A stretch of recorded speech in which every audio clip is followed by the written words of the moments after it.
ये भी बहुत इंपॉर्टेंट पार्ट है। रितबर्ग फॉर्मूला से रिलेटेड बहुत सारे क्वेश्चंस आपको मिलेंगे बेटा। एक्चुअल में जो पेपर में क्वेश्चन आता होता है ना बेटा, वो बोहर मॉडल का एनर्जी वाला फॉर्मूला और रितबर्ग फॉर्मूला ये मिक्स होके आते हैं बेटा। तो आज हम रितबर्ग फॉर्मूला करेंगे। पहले ना आपको रितबर्ग फॉर्मूला की डेरिवेशन इन्होंने बताई हुई है। तो वो डेरिवेशन जो है वो मैं आपको थोड़ी सी समझा देता हूँ। वैसे हमारे लिए ये इंपॉर्टेंट नहीं है बेटा, बिकॉज ना ही सीबीएसई में ना ही कंपटीशन में डेरिवेशन नहीं आती होती। तो इसलिए मैं आपको हल्का फुल्का समझा देता हूँ, लेकिन आपको इसको ज्यादा डिटेल में पढ़ने की जरूरत नहीं है बेटा। ठीक है ना। तो आगे चलते हैं बेटा हम। रितबर्ग फॉर्मूला बहुत ही इंपॉर्टेंट टॉपिक है बेटा ये।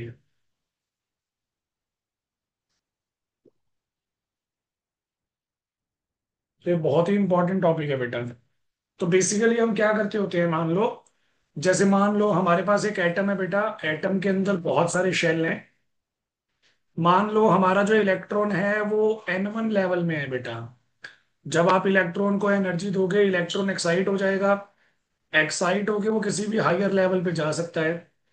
तो मान लो हमारा जो इलेक्ट्रॉन है वो एक N2 हायर लेवल पे चला गया। अब N1 में उसकी एनर्जी आ रही है बेटा EN1, और N2 में एनर्जी आ रही है बेटा EN2। तो अगर मुझे डिफरेंस ऑफ एनर्जी निकालना होगा तो डिफरेंस ऑफ एनर्जी क्या आएगा? डिफरेंस ऑफ एनर्जी आएगा final value minus initial value बेटा। अब ये वाली वैल्यू ना मैंने आपको पीछे बताई हुई है बेटा।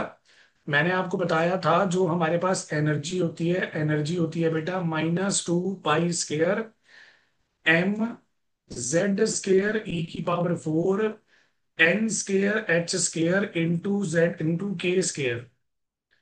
के यहाँ पे कांस्टेंट था बेटा, अगर आपको याद हो तो 1/4 पाई एप्सिलॉन नॉट। तो यहाँ पे ना एनर्जी की वैल्यू मैंने ये आपको पहले बताई हुई है बेटा पिछले टॉपिक्स में। तो आप यहाँ पे क्या करोगे, एन की वैल्यू पुट कर दोगे फाइनल वाली N2, फिर एन की वैल्यू पुट कर दोगे इनिशियल वाली N1 बेटा, और दोनों को फिर आप माइनस कर दोगे। तो यहाँ पे हम क्या करेंगे, देखो वैल्यू पुट करके माइनस कर रहे हैं। माइनस पुट करेंगे तो हमारे पास ये वाला सिनेरियो आ जाएगा बेटा। अब जो एनर्जी चेंज होता है वो आपको पता ही है, वो एच म्यू के इक्वल होता है। और म्यू जो होता है वो C/λ के इक्वल होता है बेटा। तो यहां से हमने सॉल्व करके ना 1/λ की वैल्यू निकाल लेनी है। 1/λ जो होता है उसे हम वेव नंबर बोलते हैं, अगर आपको याद हो। तो हम 1/λ की जगह वेव नंबर भी लिख सकते हैं। और ये जो आगे कांस्टेंट क्वांटिटी आ रही है ना बेटा, 2 pi square K square E⁴ divided by CH3, इस वैल्यू को हम बोलते हैं बेटा रिदबर्ग कांस्टेंट। ठीक है। आर बोला हुआ है, वैसे इसका सिंबल RH होता है बेटा। तो हम इसको रिदबर्ग कांस्टेंट बोलते हैं। और आप ना इसकी ये वाली वैल्यू याद रखो, MCQ में पूछ लेते होते हैं। रिदबर्ग कांस्टेंट होता है 2 pi square M E⁴ into K square divided by velocity of light into cube of Planck's constant बेटा। तो ये वाली वैल्यू आपसे पूछ लेते होते हैं। लेकिन अगर आप ध्यान दोगे ना बेटा, इस वैल्यू में जितनी भी चीजें आ रही हैं वो सब कांस्टेंट हैं। कांस्टेंट है, टू कांस्टेंट है, पाई कांस्टेंट है, एम कांस्टेंट है, फिर ई कांस्टेंट है बेटा, के कांस्टेंट है, सी कांस्टेंट है, एच कांस्टेंट है। तो जब आप इन सारे कांस्टेंट्स की वैल्यू पुट करोगे और सॉल्व करोगे ना बेटा, तो सॉल्व करने पे आर की हमारे पास वैल्यू आ जाएगी 109,677 पर सेंटीमीटर बेटा।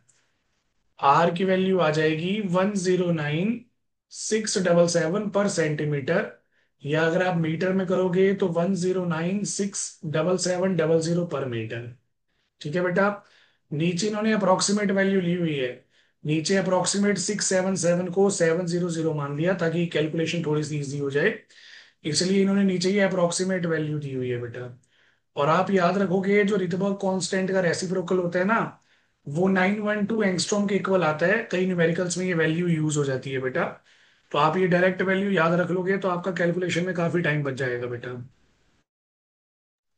मैं ना आपको यही सजेस्ट करूंगा बेटा कि आप मीटर वाली वैल्यू याद रखो।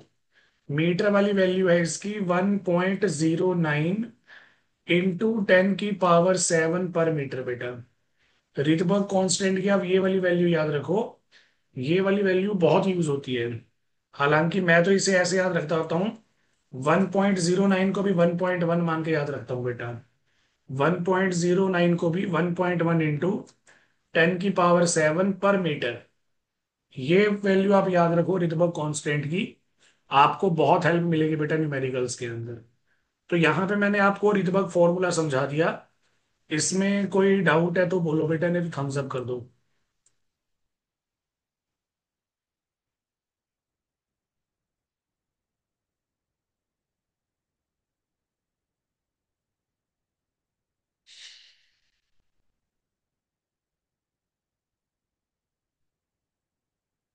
ठीक है बेटा जी, आगे चलते हैं। तो रिटबर्ग फॉर्मूला मैंने आपको बताया। रिटबर्ग फॉर्मूला पे कैसे क्वेश्चंस आ सकते हैं बेटा, उनके बारे में हम डिस्कशन करते हैं। देखो, एक एग्जांपल मैं आपको करके दिखा रहा हूँ यहाँ पे।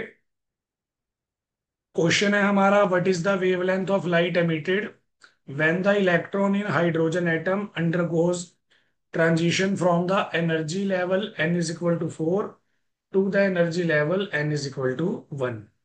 तो बेसिकली हमारे पास फॉर्मूला है Rydberg constant, sorry, wave number is equal to Rydberg constant 1/n1 square -1/n2 square into Z square बेटा। तो अगर आप ध्यान से देखोगे, हाइड्रोजन एटम हमें बोला हुआ है। हाइड्रोजन एटम अगर बोला हुआ है तो जेड की वैल्यू आ जाएगी बेटा 1। हमें कैलकुलेट करनी है वेवलेंथ। तो वेवलेंथ होती है reciprocal of the wave number. तो आप क्या करोगे, पहले वेव नंबर निकाल लोगे रिटबर्ग फॉर्मूला से, फिर उसका रेसिप्रोकल कर दोगे बेटा। रेसिप्रोकल कर दोगे तो हमारे पास वेवलेंथ की वैल्यू आ जाएगी।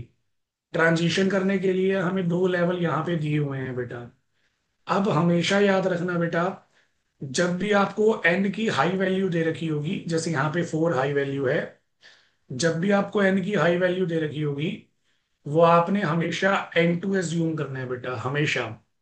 और जो n की लो वैल्यू होगी बेटा, जैसे यहाँ पे 1 है, तो उसको आपने हमेशा n1 एज्यूम करना है। ये मैं इस न्यूमेरिकल की बात नहीं कर रहा हूँ, मैं सभी न्यूमेरिकल्स की बात कर रहा हूँ बेटा।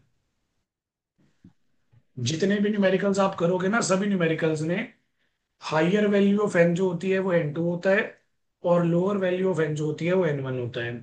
तो अगर मैं इसी चीज को यहाँ पे फॉलो करूँ ना बेटा, तो मेरे पास n1 की वैल्यू आ जाएगी 1 और n2 की वैल्यू आ जाएगी 4। तो मुझे n1 पता है, n2 पता है, z पता है, आर एच रितबा कॉन्स्टेंट है बेटा वो भी पता है। सारी वैल्यूज पता है तो वेव नंबर आ जाएगा। अब कितना आएगा वेव नंबर, ये देखो, 1.1 इंटू 10 की पावर 7, 1/1 का स्केयर, 1/4 का स्केयर। जेड की वैल्यू 1 है बेटा, तो 1 का स्केयर।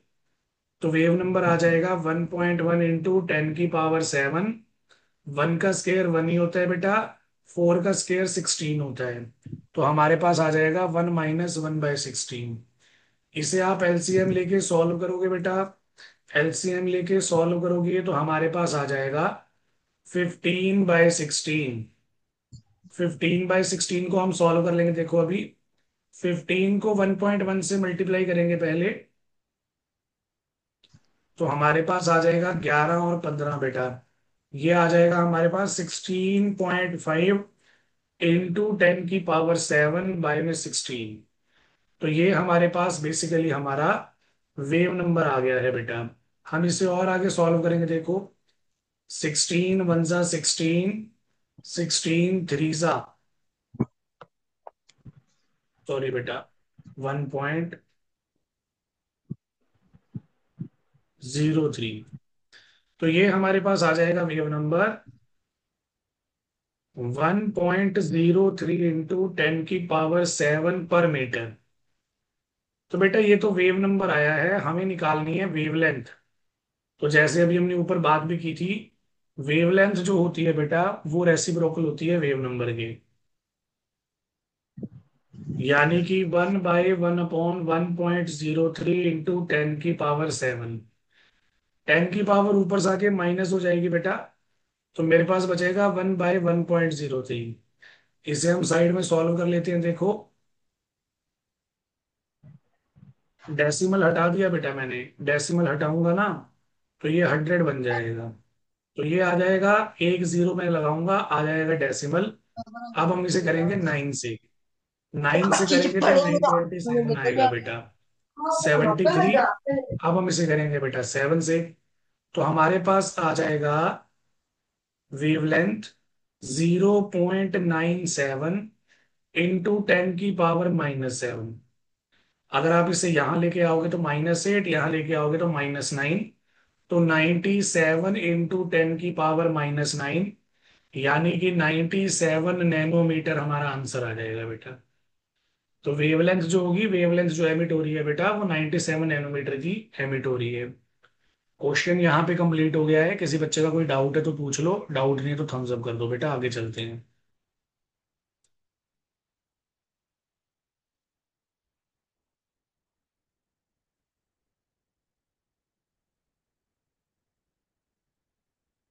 ठीक है बेटा जी, आगे चलते हैं। तो अब हमारे पास नेक्स्ट आ गया है बेटा, hydrogen line spectrum. Hydrogen line spectrum, ये एक्चुअल में जैसे मैंने आपको पहले पढ़ाया था ना बेटा, स्पेक्ट्रम हमारे पास दो तरह का होता है, कॉन्टिन्यूअस डिसकॉन्टिन्यूअस। फिर हमने पढ़ा था एब्जॉर्प्शन स्पेक्ट्रा, और फिर हमने पढ़ा था बेटा एमिशन स्पेक्ट्रा। तो इन्हीं सब चीजों को आपने ध्यान से देखना है और सुनना है और समझना है बेटा। ठीक है ना? तो ध्यान से देखोगे जो मैं आपको बोल रहा हूँ। हाइड्रोजन का भी हमने स्पेक्ट्रम ऑब्टेन किया। कैसे ऑब्टेन किया बेटा, ये देखो। इन्होंने बोला कि हाइड्रोजन गैस थी हमारे पास,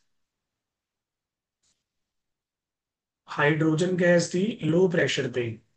वहां पे हमने इलेक्ट्रिक एक्साइटेशन अप्लाई की, मतलब इलेक्ट्रिसिटी पास की। तो एक ब्लू कलर की लाइट एमिट हुई बेटा। इस लाइट को हमने पास किया स्पेक्ट्रम प्रिज्म में से। तो हमारे पास स्पेक्ट्रम जो है वो ऑब्टेन हो गया। स्पेक्ट्रम के अंदर बहुत सारी हमें शार्प लाइंस मिली, इसका मतलब ये लाइन स्पेक्ट्रम है बेटा। जो हमें लाइंस ऑब्जर्व हुई ना स्पेक्ट्रम के अंदर, उनकी अलग अलग तरह की वेवलेंथ आ रही थी अलग अलग रीजन में, जैसे विजिबल रीजन है, यूवी रीजन है, इंफ्रारेड रीजन है। तो ये जितनी भी हमारे पास लाइंस आई थी बेटा अलग अलग, इन सभी लाइंस को हमने अलग अलग ग्रुप्स में डिवाइड कर दिया। कौन कौन से ग्रुप्स है बेटा, इसको आप ध्यान से देखोगे, ये बड़ा इंपॉर्टेंट है। मतलब आपको ये वाली चीज पल्ले पड़ी है नहीं पड़ी है कोई फर्क नहीं पड़ता। आपको ये ग्राफ पल्ले पड़ा या नहीं पड़ा कोई फर्क नहीं पड़ता। लेकिन अब मैं जो आपको बता रहा हूं ना, आपने सिर्फ इतना याद रखना है कि जब हमने हाइड्रोजन का एमिशन स्पेक्ट्रम बनाया, यानी कि लाइन स्पेक्ट्रम बनाया, तो उसके अंदर कौन कौन सी वेरियस लाइंस हमें मिली हैं। ये नाम इन्होंने बताए हुए हैं बेटा, लेकिन मैं इसको आगे लेके चलता हूं। तो आपने यहाँ पे देखना है, हमें जो यहाँ पे सीरीज मिली है, ये टेबल आपको ध्यान रखना पड़ेगा बेटा। नीट के अंदर, जेई के अंदर इस पे से डायरेक्ट क्वेश्चन आ जाता है। जेई एडवांस में तो नहीं आएगा, बट जेई मेंस में आ जाता है बेटा। ठीक है ना? तो इसको आप थोड़ा सा ध्यान से देखोगे। तो यहाँ पे आप देखोगे, पहली सीरीज जो है वो है लाइमन सीरीज। लाइमन सीरीज लाई करती है बेटा यूवी रीजन में। लाइमन सीरीज में पहला लेवल जो होता है वो 1 रहेगा, फिक्स है। 1 से एक्साइट होके इलेक्ट्रॉन 2 में, 3 में, 4 में कहीं भी जा सकता है। तो आप हायर लेवल मत याद करो, हायर लेवल तो हमें पता ही है, जो भी नंबर आएगा उससे अगला होगा। आप उसका मेन लेवल याद करो जहां से वो सीरीज स्टार्ट हो रही है बेटा। लाइमन के बाद आता है बाल्मर। बाल्मर जो सीरीज है वो हमें विजिबल रीजन में मिलती है, और ये N2 से शुरू होती है बेटा। पाश्चन सीरीज जो होती है वो इंफ्रारेड में होती है बेटा, N3 से होती है। ब्रैकेट जो होती है वो इंफ्रारेड में होती है, N4 से होती है। पी फंड जो है बेटा वो भी हमारे पास इंफ्रारेड में होती है और N5 से होती है। और लास्ट है हमारी हम्फ्री सीरीज। हम्फ्री सीरीज फार इंफ्रारेड रीजन में है बेटा। इंफ्रारेड रीजन भी दो पार्ट्स में डिवाइड होता है, नियर इंफ्रारेड और फार इंफ्रारेड। फार इंफ्रारेड में वेवलेंथ हाई होती है बेटा। तो वहां पे हमें हम्फ्री सीरीज मिलती है जहां पे हमारे पास N1 की वैल्यू 6 आती है बेटा। मैं इसको याद करता होता था मेरी +1 में, LBP BPH करके बेटा। Lyman, Balmer, Paschen, Brackett, Pfund और हम्फ्री। तो LBP BPH के अकॉर्डिंग आप इसे याद कर सकते हो बेटा। बहुत इंपॉर्टेंट सीरीज है, आगे क्वेश्चंस में यूज भी होगी बेटा। अब आपको ना कुछ यहाँ पे की पॉइंट्स उन्होंने बता दिए, ये की पॉइंट्स आपको याद रखने हैं। न्यूमेरिकल्स में यूज हो जाती होती हैं बेटा, हमेशा याद रखना। तो सबसे पहले आपको बोला गया, जो भी हमारे पास हमारी फर्स्ट लाइन होती है बेटा, किसी भी क्वेश्चन में जो फर्स्ट लाइन आएगी उसे हम स्ट्रेट लाइन भी बोल सकते हैं, इनिशियल लाइन भी बोल सकते हैं। फर्स्ट लाइन के लिए वेवलेंथ की वैल्यू मैक्सिमम होती है, फ्रीक्वेंसी की वैल्यू मिनिमम होती है। यानी कि बेटा फर्स्ट लाइन की एनर्जी हमेशा लो आएगी, इसलिए फ्रीक्वेंसी मिनिमम है। और क्योंकि एनर्जी लो है तो वेवलेंथ हाई आ रही है बेटा। अगर आप फर्स्ट लाइन से लास्ट लाइन पे पहुंच जाएंगे एंड तक बेटा, एंड वाली जो लाइंस होती हैं वो हाई एनर्जी की होती हैं। हाई एनर्जी की होने की वजह से उनकी वेवलेंथ जो होती है वो मिनिमम आएगी और फ्रीक्वेंसी जो है वो मैक्सिमम आएगी बेटा। किसी भी सीरीज की फर्स्ट लाइन को हम बोलते हैं अल्फा लाइन, सेकंड लाइन को बोलते हैं बीटा लाइन, थर्ड लाइन को हम बोलते हैं बेटा गामा लाइन। तो ये आपने ध्यान रखना है यहाँ पे। इसको ना मैं आपको इसलिए बता रहा हूँ बेटा, बहुत सारे क्वेश्चंस में ये वर्डिंग्स यूज होती हैं, तो आप उन क्वेश्चंस को कर सकते हो अगर आपको वर्डिंग की अच्छे से नॉलेज हो जाएगी तो।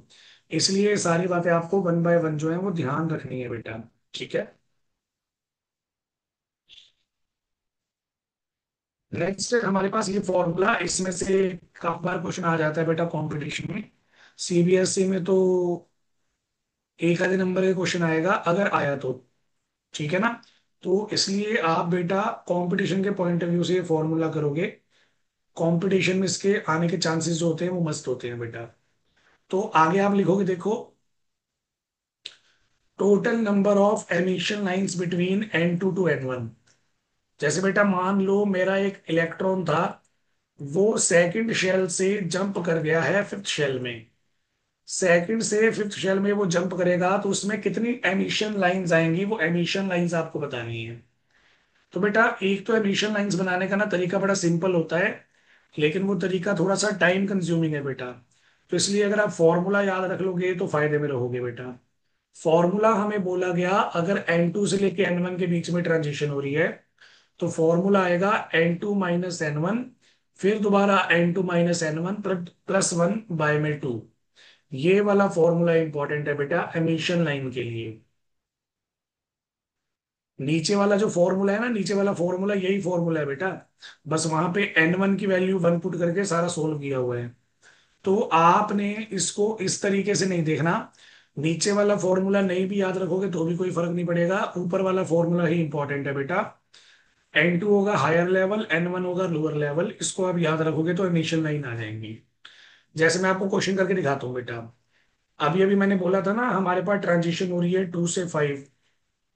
N1 की वैल्यू 2 हो गई, N2 की वैल्यू 5 हो गई। तो टोटल कितनी एमिशन लाइंस आएंगी हमारे पास? एमिशन लाइंस आएंगी N2 - N1, N2 - N1 +1 / 2। तो यहां आ जाएगा 3, यहां आ जाएगा 4, और नीचे आ जाएगा 2। तो हमारे पास टोटल 6 एमिशन लाइंस आ जाएंगी बेटा, सेकंड से फिफ्थ लेवल के अंदर। इसको ना करने का एक आसान तरीका भी है, वो आसान तरीका भी मैं आपके साथ शेयर कर देता हूँ, बट वो थोड़ा सा लेंथी हो जाता है बेटा। जैसे आपको बोल दिया गया ना ट्रांजिशन हो रही है 2 से 5, तो आप बोलोगे 5 से 4, 4 से 3, 3 से 2, ये एक सेट बनेगा ट्रांजिशन का। 4 से 3, 3 से 2, ये एक सेट बनेगा ट्रांजिशन का। और 3 से 2 का एक और सेट बनेगा। मतलब पहले हाईएस्ट वैल्यू से शुरू करो, लोएस्ट तक जाओ, फिर एक कम वैल्यू शुरू करो, लोएस्ट तक जाओ, फिर एक और कम से शुरू करो, लोएस्ट तक जाओ बेटा। 3 एमिशन लाइन ये रही, 2 एमिशन लाइन ये रही, एक एमिशन लाइन ये रही। ऐड कर दोगे ना तो भी 6 आ जाएंगी। बट मान लो ये तो छोटा नंबर था, हमने फटाफट फाइंड आउट कर ली। अगर कुछ बड़े बड़े नंबर आ जाए बेटा जहां पे बहुत ज्यादा ट्रांजिशन हो रही हैं, तो ऐसे लिखना काउंट करना उसमें टाइम बड़ा वेस्ट हो जाएगा। इसलिए अगर आप फॉर्मूला याद रखोगे ना, फॉर्मूला आपके लिए बेस्ट है। फॉर्मूले से डायरेक्ट आंसर आ जाते हैं बेटा। तो ये अपना टॉपिक था बेटा, लाइन स्पेक्ट्रम का, हाइड्रोजन के लाइन स्पेक्ट्रम का। बेसिकली इसमें आपको ये सीरीज याद करनी होती है और ये लाइनें याद रखनी होती हैं, क्योंकि ये क्वेश्चंस में यूज हो जाती हैं बेटा। यहां तक अगर आपका कोई डाउट है तो पूछ लो, नहीं तो थम्स अप करो बेटा, आगे चलते हैं।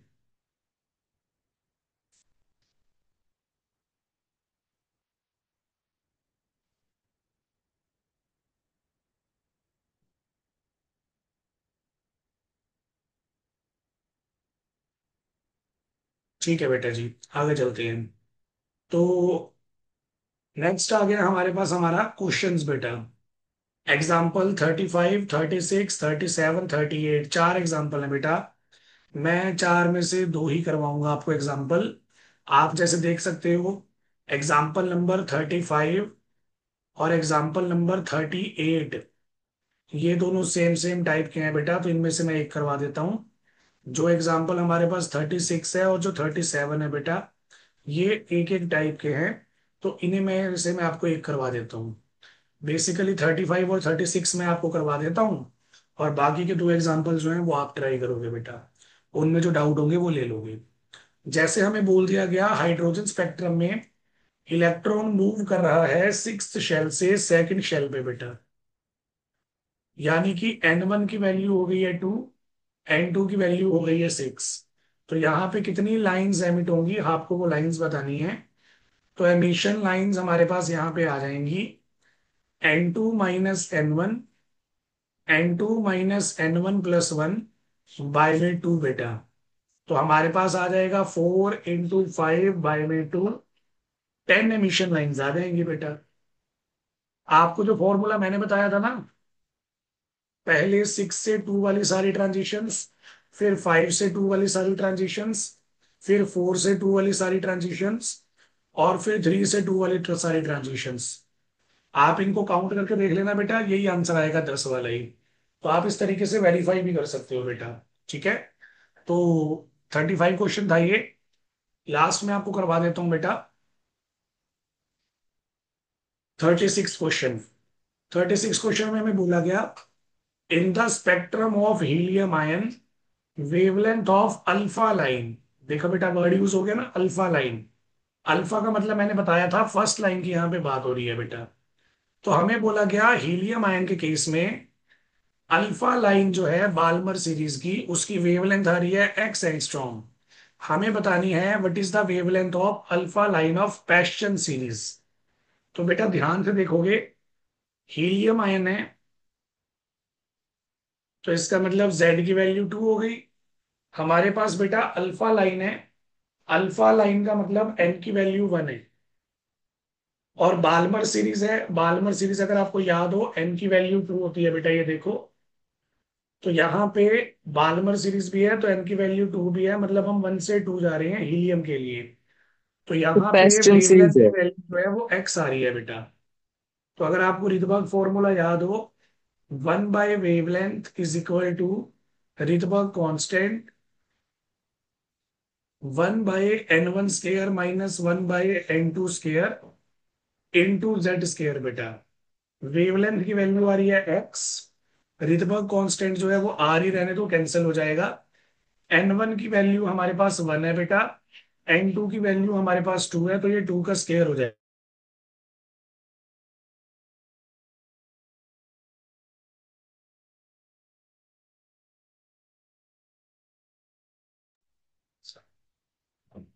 क्या कह रहे हो बेटा मनन, दोबारा बोलो। इसमें पेस्टन सीरीज का नहीं आएगा? आवाज क्लियर नहीं है बेटा, दोबारा बोलो।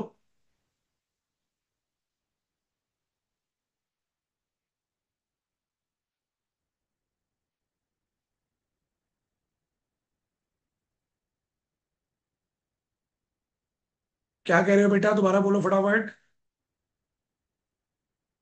तो बस कुछ नहीं, हो गया था क्लियर से। अच्छा ठीक है बेटा। तो यहाँ पे ना वेवलेंथ की वैल्यू हमने एक्सपुट कर दी है बेटा। आर एज इट इज रहेगा, N1 की वैल्यू 1 थी, N2 की वैल्यू 2 थी बेटा। तो जब हम इसको सॉल्व करेंगे तो हमारे पास आ जाएगा 1/x r 3/4 × 4 बेटा। ये हीलियम आयन के लिए वैल्यू आ गई है। अब हमें हीलियम के लिए ही वेवलेंथ फाइंड आउट करनी है, लेकिन अल्फा लाइन है पाश्चन सीरीज की। यानी कि जो हमारा सेकंड केस है ना बेटा, सेकंड केस में भी हीलियम ही है। अल्फा लाइन है तो एन की वैल्यू 1 है बेटा। पाश्चन सीरीज है, पाश्चन के लिए देखो एन की वैल्यू 3 होती है बेटा। तो यहाँ पे N2 की वैल्यू जो है वो 3 आ जाएगी। फॉर्मूला लगाएंगे, 1/वेवलेंथ = रिडबर्ग कांस्टेंट 1/1 का स्क्वायर 1/3 का स्क्वायर। हीलियम है तो यहाँ भी 4 आ जाएगा बेटा। सॉल्व करने पे हमारे पास आ जाएगा 1/वेवलेंथ इज इक्वल टू रिदबर्ग कांस्टेंट 8/9 × 4। ये आ गई पहली इक्वेशन, ये आ गई दूसरी इक्वेशन। हम दोनों को डिवाइड कर देंगे बेटा। जब हम दोनों को डिवाइड करेंगे तो 1/x divided by 1/λ r × 3/4 × 4 r × 8/9 × 4 बेटा। आर से आर कैंसिल हो गया बेटा, 4 से 4 भी कैंसिल हो गया। वेवलेंथ की वैल्यू ऊपर आ जाएगी, एक्स नीचे आ जाएगा। तो मेरे पास आ जाएगा λ/x 3/4 × 9/8 बेटा। तो ये आ जाएगा 27/32। लैम्डा की वैल्यू आ जाएगी 27/32 × x। तो ये हमारे पास हमारी वैल्यू आ गई बेटा। क्वेश्चन यहाँ पे कंप्लीट हो गया है। किसी बच्चे का कोई भी डाउट है तो पूछ लो, डाउट नहीं है तो थम्स अप कर दो बेटा। क्वेश्चन कंप्लीटेड है।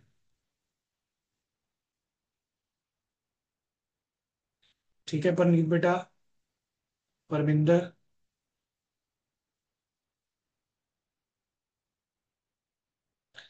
ठीक है मनन। तो बेटा बेसिकली हमने दो एग्जाम्पल कर लिए। अब ये दो एग्जाम्पल आपने ट्राई करने हैं बेटा। हो जाए तो अच्छी बात है, नहीं हो तो बता देना, कोई दिक्कत नहीं है। ठीक है, करवा देंगे। इन क्वेश्चंस को आप ट्राई करोगे। क्वेश्चन करो बेटा, क्वेश्चन जितने करोगे उतना आपको समझ में आएगा। हमारा ये टॉपिक कंप्लीट हो गया है। अब हम फाइनली बेटा पुराने मॉडल्स को खत्म कर चुके हैं। अब हम चलेंगे हमारे नए कंसेप्ट पे, यानी कि क्वांटम के कंसेप्ट पे।